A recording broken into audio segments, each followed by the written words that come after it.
Good day, everyone. Hope everything's well. Ako honestly, I've been thinking a lot pero good vibes pa rin. Well, coffee in the hand. Let's just hang out for a bit. Kwentuhan lang, no chismis, just real talk.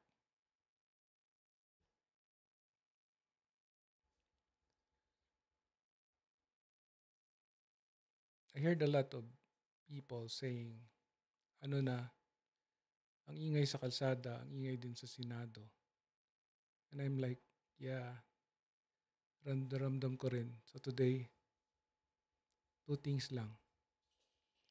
Yung rallies na talagang umaalingaw and yung Senate Blue Ribbon na parang every episode may plot twist pero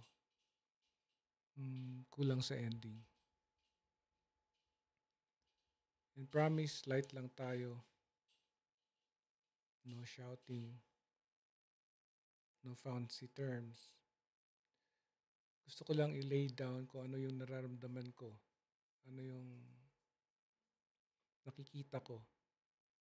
At hopefully, ano yung pwede nating gawin nang hindi tayo nauubusan ng pag-asa. Ready? Breathe in. Okay, let's dive in. Unahin natin to. The streets. Kasi nung nakita ko yung mga tao, students, healthcare workers, jeepney drivers, moms na may kasamang kids, iba yung dating eh. Hindi ito yung rally na pang photo op. Ang vibe is, pagod na kami, saan napunta yung pondo. And I'll be honest, dalawang emosyon agad. Proud, kasi buhay ang people power. Gising ang konsensya, pero worried din kasi alam natin kung paano nauudlot ang mensahe kapag nagkainitan. Bigla ang headline nagiging clash or traffic. And the real point gets lost na ang root issue dito ay flood control at infrastructure anomalies. Hindi lang about baha, about trust, about fairness, about future. Kung may naririnig tayong announcements, okay, may review bodies, ICI, may tighter cash controls. Good start yan. Seryoso. Credit where it's due. Pero alam nyo naman, sanay na tayo sa presko na walang follow through. Kaya ang tanong hindi lang yung may announcement pa, kundi dapat may kaso bang sinusulong, may pera bang nababawi, may policy bang hindi lang papel, kundi yung nagamit at hinihimay sa public dashboards. Kasi ito talaga, infrastructure is life. Kapag barado ang drainage, absent ang bata sa school, hindi dahil tamad, kundi walang madaanan. Kapag sira ang tulay, late ang nurse, so late ang medicine, may nadidelay na pasyente. Kapag fake o overpriced ang project, totoong baha ang kapalit. Totoong lugi, totoong taong nahihirapan. And can we do a quick heart check? Sige. Light vibe pero real talk. Kung binenta mo ang boto mo tuwing eleksyon, my friend, bahagi ka ng problema ng sistema. Walang shade, totoo lang. Bawat bentang boto ay bentang kinabukasan. Lahat tayo may pinagdadaanan, alam ko yan. Pero kung gusto natin ng tuwid na proyekto, tuwid na paggastos, magsisimula sa tuwid na pagpili. We learn, we do better, walang hiyaan, growth lang. So saan papasok ang rallies? Para sa akin, pulse check yan. Parang ECG ng bansa. Ibig sabihin, gising ang bayan. May tanong, may demand. Ang pinaka-importante, clear ang message, hindi palabas. Trabaho, hindi soundbite, resibo.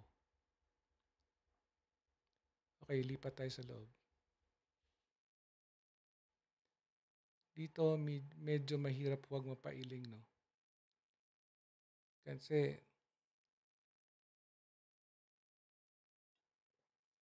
ang ganda sana ng idea.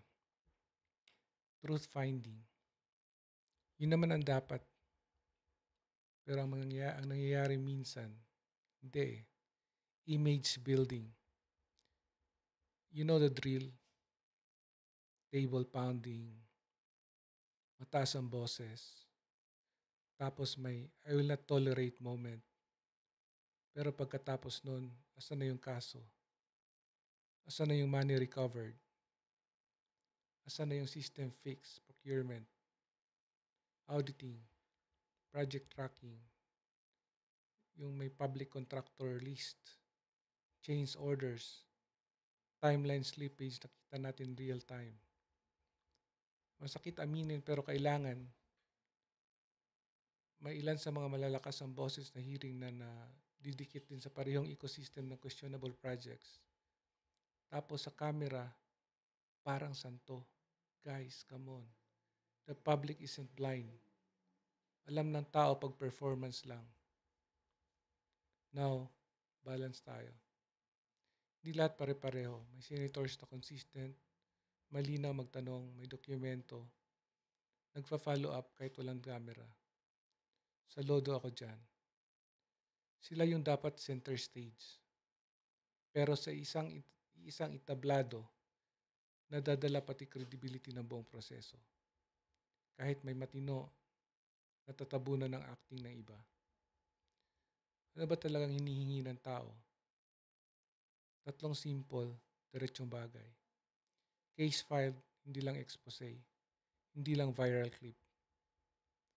Money recovered, hindi lang apology, hindi lang we looked into it. And lastly, system fix. Ayusin ang procurement at auditing at ipublish ang data. Contractor list. Bid amount versus final cost. We change orders. Project milestones at delays with reasons. Public dashboards na hindi PDF sa dilim kundi live searchable at may history. Kung seryoso laban sa korupsyon, huwag mag-inhibit kung may conflict. Huwag na yung I can be fair, no step back. Ilabas ng malinaw ang salin, hindi redacted na parang puzzle, at yung full project pipeline ipakita, hindi lang highlights. Kasi kung wala yan, let's be honest, stage lang yan, hindi solusyon. And we're done being entertained. Gusto natin ng resulta. Alam mo yung feeling na pinapanood mo yung series na ang ganda ng build-up tapos walay ang ending? Ganon na ganon. Wag naman ganon. We deserve better writing is the better governance pala. So ayun, dalawang kwento, isang pinaglalaban. Clarity sa kalsada, credibility sa Senado. Tayo simple lang. Don't sell your vote. Demand data, not just drama.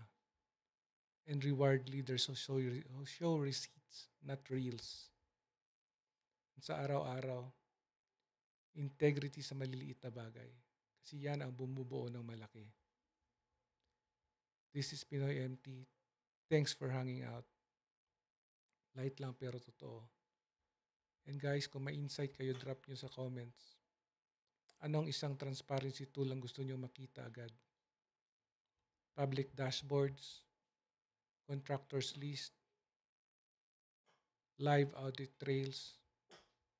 Pili tayo ng practical at pwedeng itulak collective. Ingat everyone. Stay kind, stay sharp, and as always, keep pushing and grinding para sa pamilya, para sa bayan.